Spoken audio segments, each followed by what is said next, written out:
We are in John chapter 11, which is the story of a death and resurrection. So it kind of fits with the whole idea of baptism because, well, Jesus brings Lazarus back to life. Like you guys all know the story. This is John chapter 11. And Jesus, remember from chapter 10, he was in the area of Jerusalem, but then they wanted to stone him and arrest him. And so he left Jerusalem and went back to where it all began on the other side of the Jordan. And he was there and people embraced him. They believed in him. But while he's there, he gets a letter or a message from two of his dear friends, somebody that he loves has passed away. And yet he waits 2 more days. And then he returns to Bethany where Mary and Martha and Lazarus is now dead. And Jesus interacts with both Martha first, and then he interacts with Mary next. And then after he interacting with both of those people, he goes to the tomb and says, "Remove the stone," and calls Lazarus out. And Lazarus comes walking out full of bandages and gauze and whatever kind of thing that he comes walking out, and he says, "Take the grave clothes off." That's the story of Jesus raising Lazarus. And it's an interesting story because in that text, as we go through it, Jesus has this interesting perspective on death. He doesn't want to call it death right away, right? He says, Lazarus is asleep. Right? For Jesus, death isn't quite so final as it is for many people that talk about death today. It's just sleep. And he's not unique. He may have been one of the first persons to start describing death as sleep, but you see other New Testament authors also describing death as sleep. For instance, in the book of Acts, when Luke is describing Stephen being put to death, it says he looked up to heaven and then he fell asleep. Right? Also, in 1 Corinthians, Paul is talking to the Corinthian church about the resurrection. He says over 500 people saw, and some of them are still living, but some of them have fallen asleep. Right? And then also, same book, he says that we will not all sleep, but we'll all be changed. And we all take that scripture and copy it out of the Bible and paste it on the nursery doors. Right? We'll not all sleep, but we'll all be changed. And so there's your idea of death in Jesus's view. It's not it's temporary. It's not permanent. It's like you're taking a nap. Do you guys like naps? Yes, me too. So Jesus has a unique view on death that shows it's not final. It's something that is just like sleep. That's how he describes it. Now, our culture is a little bit different, and I started thinking about interactions that I've had with death. One of the more interesting interactions that I had with death just happened this year. I was substituting in a 2nd grade class, and don't worry, nobody died. But I was substituting in a 2nd grade class, and this girl walks up to me and hands me this necklace, and she says, "Can you fix this necklace? It has my grandma inside of it." And I looked down at the necklace, and it's full of ash. And I put it in a bag and said, "Why don't you give that to your mom? I don't want to mess this up," right? But it's kind of interesting how our culture is changing with its view of death, trinkets and different ways of dealing with that. My first encounter with death happened when I was about that age, 8 or 9 years old. And I remember I had a cousin, his name was Clinton, and I looked up to Clinton. He was much older than me. Of course, he was driving when I was 9 years old. So he was probably about 10 years older than me, maybe 11. He was still young, a young man. And he was driving into Las Vegas, and something happened where he got in an accident, and he wasn't wearing his seatbelt, so he was ejected from the car, out the front window, and landed on the pavement. And I remember my dad taking us down to Las Vegas to see him. And at that time, he was still alive, but being kept alive by machines. And I remember some things about the hospital and some things about death. I remember that the hospital was a busy place with like nothing to do but sit around and wait. I remember that everybody was sad. I remember the doctor saying that he wasn't going to live. I remember saying goodbye, but I don't remember what I said. But I remember looking at the family and the hole that it left in their just the whole family. It was tragic. It was this event that was so hard that it's continued to have a rippling effect on my family since. Like several of my family have named their children Clinton. In fact, I have a brother now named Clinton because of the one who passed away. And I started to think, like, that's not fair. As a 9-year-old, that was my first impression. This is not fair. It's not right. Death is just not something I want to deal with. But for Jesus, it's not that, right? Jesus is looking at death and he's saying, Lazarus has fallen asleep. It's different. It's almost as if it's something that we're not supposed to I'm not going to say we are not supposed to mourn, because you'll find Jesus mourning in this story, but he doesn't see it as an end. Like when we talk about death, somebody is dead, they're gone, or we'll say somebody's reaching the end of their life. Jesus doesn't see it that way. It's not the end of life, right? It's just sleep. Lazarus has fallen asleep. And so when we're getting into John chapter 11, we're going to see a couple cool things that Jesus has to say about death. The first thing is my first point, is that although Lazarus dies, it's going to bring about the glory of God. That's my first point. Lazarus dies, but it's going to bring about the glory of God. And I'm not saying Lazarus died in order to bring about the glory of God. I'm just saying that it happened and it's going to bring about the glory of God. But just look at the first couple verses. There was a man named Lazarus. He was sick. He was from Bethany, the village where Mary and her sister Martha, this is the Mary whose brother Lazarus now lay sick, was the same one who poured perfume on the Lord and wiped his feet with her hair. So the sisters sent word to Jesus, Lord, the one you love is sick. And that's just like a tragic thing, like thinking about tragedy, right? Imagine getting that letter, Lord, the one you love is sick. And Jesus already knows who it is that is sick.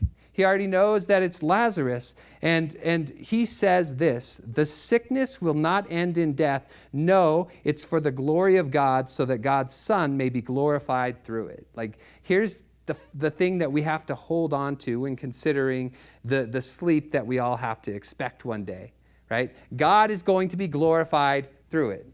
It didn't happen so that God would be glorified. In fact, God didn't want death to come into the world in the first place, right? That was the consequence of sin. Don't eat of this, or the day you do, you'll surely die. And that death means separation, both separation from body and spirit, and also separation from person and God. And so what happens when they sin? They're kicked out of the garden. They're no longer in communion. They've been separated from God, right? But just as God causes all things to work for good for those who love him, he's going to do something beautiful through death. The death of Lazarus, and even the deaths that we encounter in our life, they're something that are tragic, are hurt, they're full of hurt. But God is going to do something glorious through them, right? So Lazarus is dead, but it's going to glorify God in the end, right? Now there's some like as he talks to the disciples and says, hey, we got to go back to Bethany. They don't want to go. And I just got to ask you, do you want to go back to Bethany? If that's the area of Jerusalem and everybody there wants to stone you or arrest you. I mean, this is the kind of thing that's been going on to Jesus as he's been in Jerusalem. And so the disciples don't want to go. They say, but Rabbi, a short while ago, the Jews there tried to stone you, and yet you want to go back? And Jesus says to them, are there not 12 hours of daylight? Anyone who walks in the daytime will not stumble, for they see by this world's light. This is when a person walks at night that they stumble, for they have no light. Right? That's the idea. Like, you've got to be about God's work while it's still daytime. And I've kind of thought about this verse in a couple different ways. First way I've thought about this verse is the idea that Jesus describes himself as light, right? Anybody who is in him will not have to walk in darkness. That's the way that Jesus describes himself. And so in a very real way, he's telling the disciples, if you're with me, I've got you, right? Things aren't good. These bad things that you're worried about aren't going to happen if you're with me, because I have you. I hold you in the palm of my hand, kind of like what he was talking about. But I also think in the relation to sleep and daylight and darkness, that Jesus is in a real way also saying that you only have 12 hours of the day to work. You can't extend it. You can't add time to your day.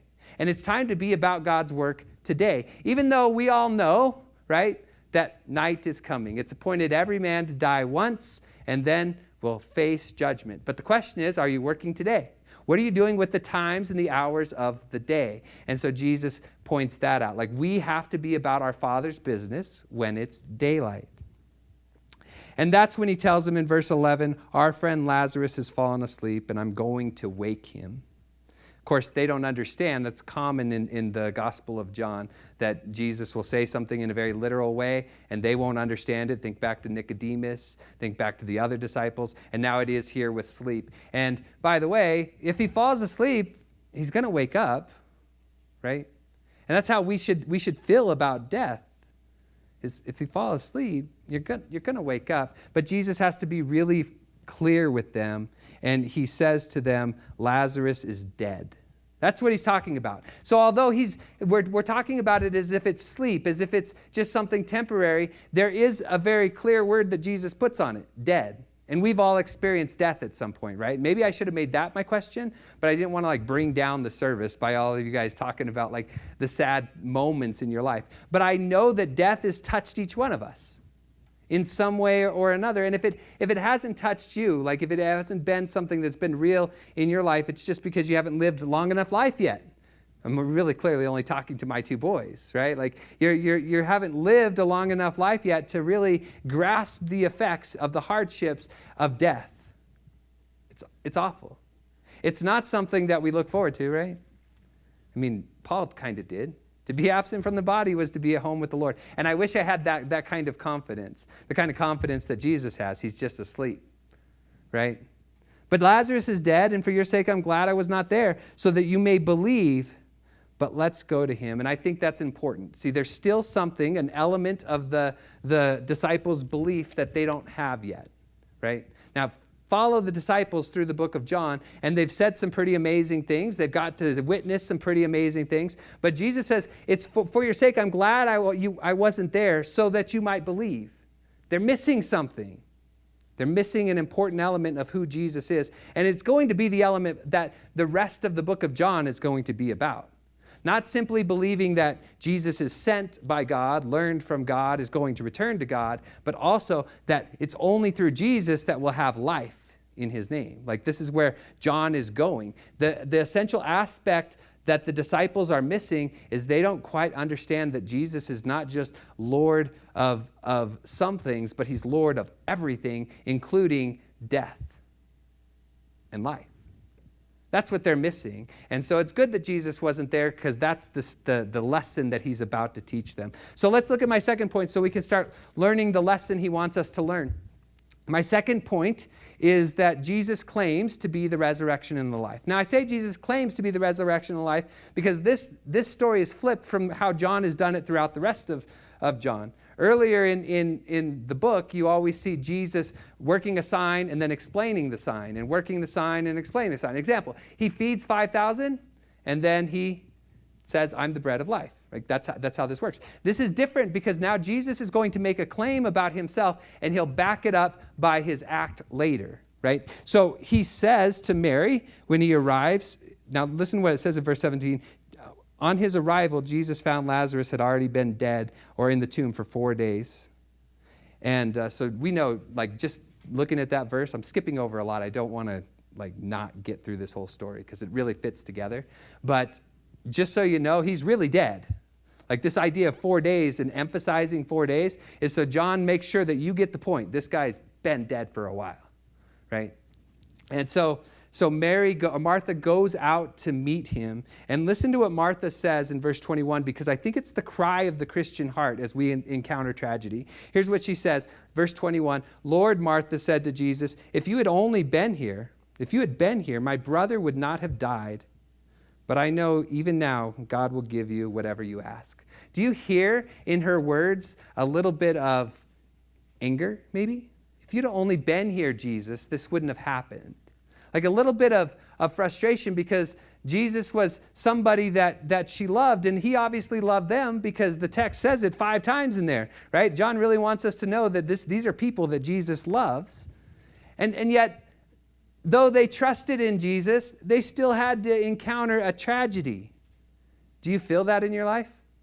Though you trusted in Jesus, you still have to encounter a tragedy.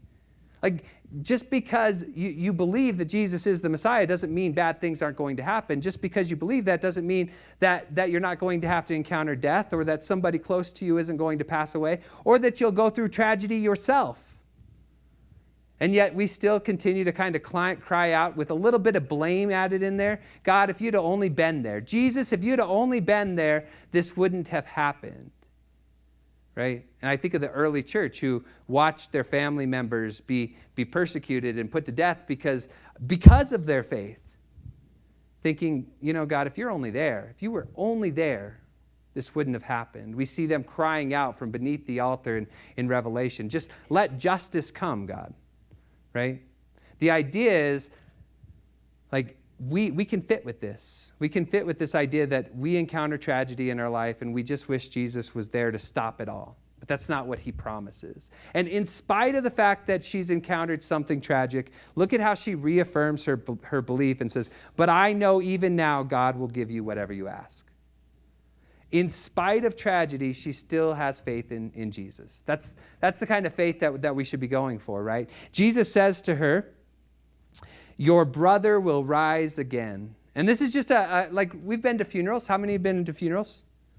Like, you ever comfort somebody with those like traditional funeral words? Don't worry, you'll see them again when you get to heaven. Like, the Jews had those kind of things too. They didn't say, we'll see you when you get to heaven. They said, they'll rise again. You're looking forward to a resurrection. And so she knows that. She says, I know that they will rise again in the resurrection of the last days. Now, what she's talking about is a prophecy found in Daniel chapter 12, verse 2. And I'm going to read it real quick so that we get this idea of what Mary believed about this. In Daniel chapter 12, verse 2, it says, multitudes who sleep in the dust of the earth will awake, some to everlasting life, others to shame and everlasting contempt. Like, people are going to rise, some are going to experience everlasting life, and some are going to experience or be looked at with everlasting shame and contempt. Right? Like, that's the idea here. And Martha clearly believes that. She's no Sadducee, because Sadducees don't believe in texts like Daniel. That's why when Jesus has to talk about the resurrection and what's happening later, he says that God is the God of the living, not the dead. Right? And he's speaking of Abraham, Isaac, and Jacob, because he's the God of Abraham, Isaac, and Jacob. So Martha is clearly somebody who believes in a resurrection, but do you see how her resurrection is looking to a later date? Some other time? I believe that he will rise again in the resurrection. That's what she says. I know that he will rise again in the resurrection of the dead on the last day. She's looking forward. Jesus wants to change her and your perspective on that. Look at how he responds to her. He says, I am the resurrection and the life. The one who believes in me will live even though they die. And whoever lives in believing in me will never die. Do you believe this? Do you see how Jesus is not, I am the person who will raise you on the last day? You see how he's not looking forward anymore like Daniel was or like Martha was? He's saying, no, I am present, right? Because when God spoke to Abraham in that bush, he said, I am has sent you. I am the God who is everlasting, right? The first and the last. The Alpha, the Omega, the beginning and the end. I am the resurrection and the life. It's not something that only that we look forward to. It's something that Martha should understand now as a present reality. And it's something we should understand as a present reality because he says it is. He says those who live, right? Let me see if I could say this again. Whoever lives by believing me will never die. Which means you're already alive and you'll never have to die. And those who die, right, the one who believes in me will live even though they die. See, Jesus is talking about a spiritual death, right? The same kind of death that happened when Adam was kicked out of the garden. They were separated from God. Jesus has come to reunite you with God, right? We were united with him in the waters of baptism, right? We're living now. And even if you die, you'll continue to live. That's what he's saying. And if you believe in him, you'll never die. See, I know that eventually I might fall asleep. But that's okay, right? Like I'm, to be honest, it's easy to say that's okay, but like a harder thing to actually like grasp that point. But Jesus is trying to get us to believe this. Like deeply believe this. That yes, you might die, but you're still going to live because you'll never be taken from the hand of God. Nothing can separate you, not death can separate you from the love of Christ.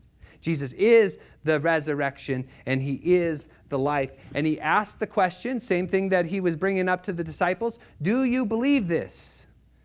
Because that's the element that's missing so far in the book of John. We know that Jesus is the Messiah, but is he the Lord of even death? So listen to Martha's response, because it's the same response that we say when we get baptized. Verse 27, yes, Lord, she replied, I believe that you are the Messiah, the Son of God who has come into the world. You guys see that? That's her statement. That's a statement of faith, the one that we say even today. Like we heard it this morning, I believe that Jesus is the Christ, the Son of the living God, and my Savior, or whatever John throws into the end tag part of it. I say my Savior. I don't remember what John says. But the idea is like, we believe that Jesus is the Messiah. That Greek word for Messiah, Christ. We believe that Jesus is the Christ, the Son of the living God. And that's a great statement, but John wants to bring us further. He wants us to know that Jesus is not just that, he's more. So look at how John ends whenever he's talking in John chapter 20, verse 31. This is where John wants to get us to. He says this, but these are written that you might believe that Jesus is the Messiah, the Son of God, and that by believing you may have life in his name. Like that end part is where John wants to get us.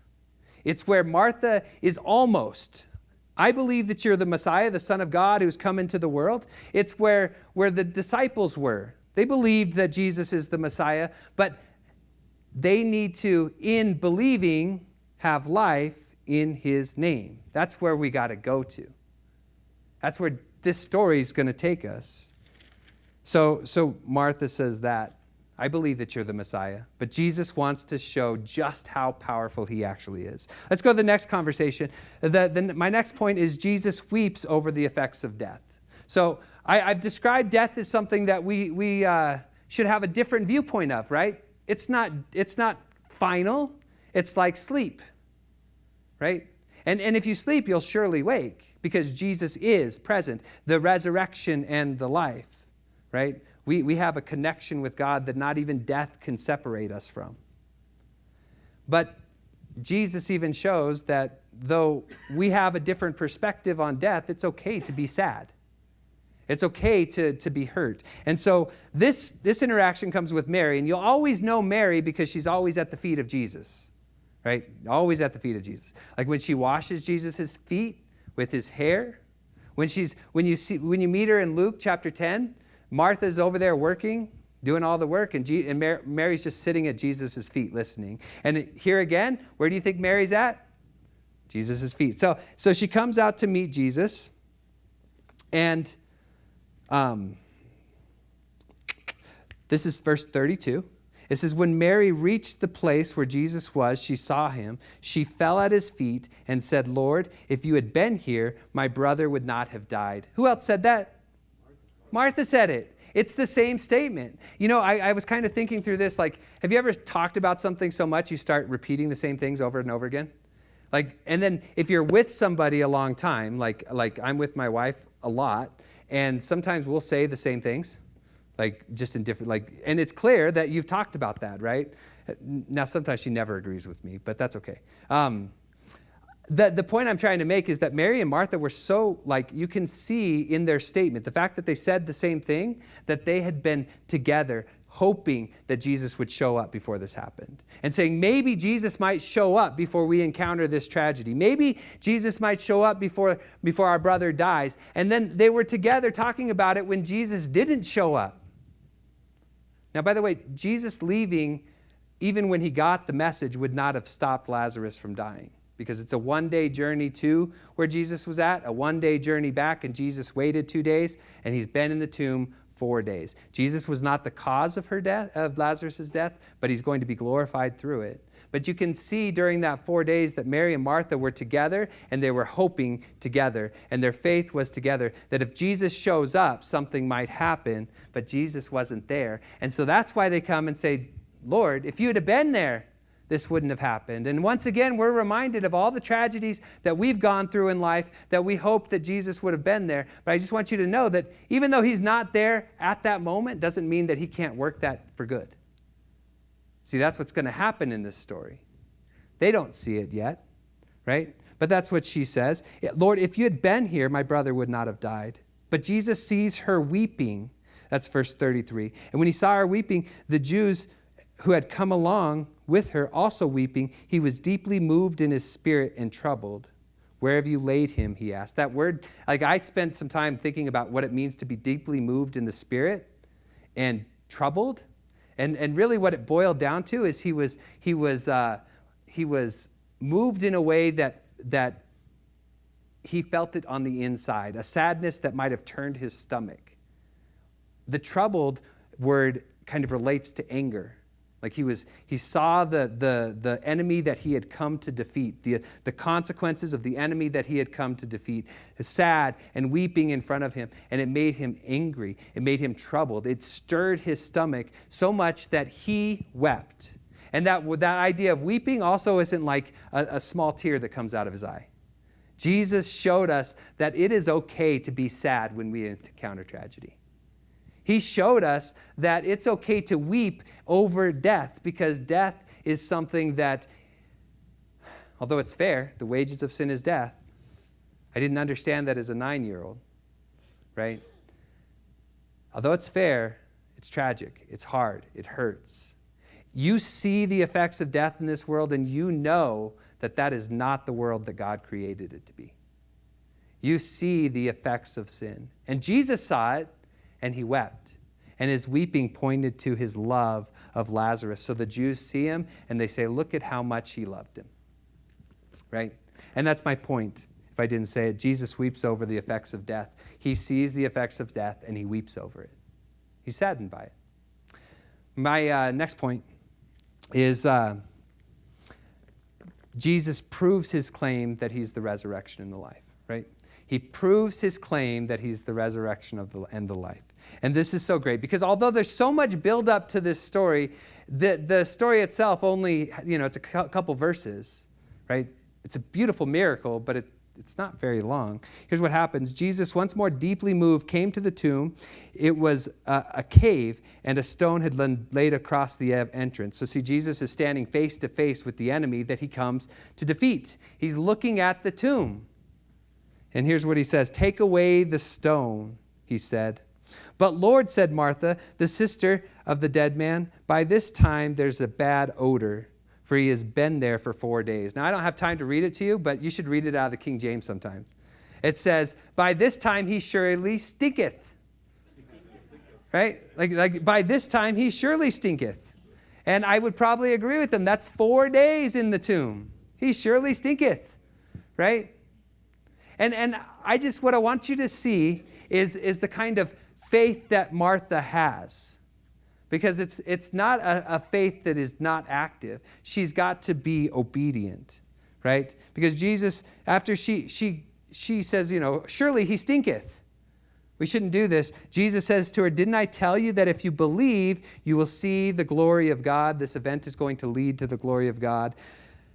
So they took away the stone. Then Jesus looked up and said, Father, I thank you that you have heard me. I know that you always hear me, but I said this for the benefit of those people standing here, that they may believe that you have sent me. I want you to see what it is about Martha's faith that is so beautiful. It's obedient. See, she doesn't know what Jesus is going to do. For all she knows is he's going to go in and get one last look at the friend that he loved, right? In fact, there's no indication that she might think that he's going to move the stone, because at this time he surely stinketh. Don't do it, right? But she's obedient. Not knowing why he's asking her to do this, she moves the stone. Now, in moving the stone, she's going against all her cultural sensibilities, and she's going to make herself unclean by stepping into the tomb or by going around the dead person. And so she's going to do something that not only doesn't seem to make sense, she's going to do something that the culture and the society around her would say, why do that? You shouldn't do that. But she believes that somehow God is going to reveal his glory in this event. And so she's obedient. And there's a model of obedience for all of us, right? Even when we don't quite understand, and even when the cultural norms around us is saying otherwise, we still have to be obedient. Jesus prays, and I could say a lot about his prayer, but that's not going to work with the time. But he says this, Lazarus, come out. Lazarus, come out. And all the people named Lazarus came out. Is that what happened? No, that's not what really happened, right? So he says in a really loud voice, Lazarus, come out, so that all the people could know that Jesus is the one commanding this. And the dead man came out. I love how the NIV says it. It's the only book that says it like that. The dead man came out. Lazarus wasn't dead. No matter what your NIV says, the dead man didn't come out. The one that was formerly dead, as all the other translations puts it, comes out. Because Lazarus is no longer dead. He's living. Why? Because Jesus is the resurrection and he is the life. Right? The claim that he made when he was talking to Martha is fulfilled and realized in his action of raising Lazarus from the dead. And that's the beautiful thing for us. Because here's the hope that we have. That although we'll all sleep, or we might all sleep, we'll all be changed, right? We have a hope in a resurrection that this life is not it, right? That we will wake up. And when we do, we will be reunited with those people that were in Christ with us. And I just love that idea because it shows that death is not something that is so final. It's something that we believe that Jesus has power over.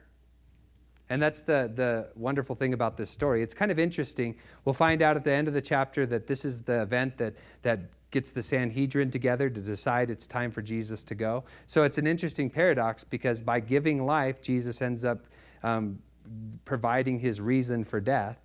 And by dying, he's able to give life.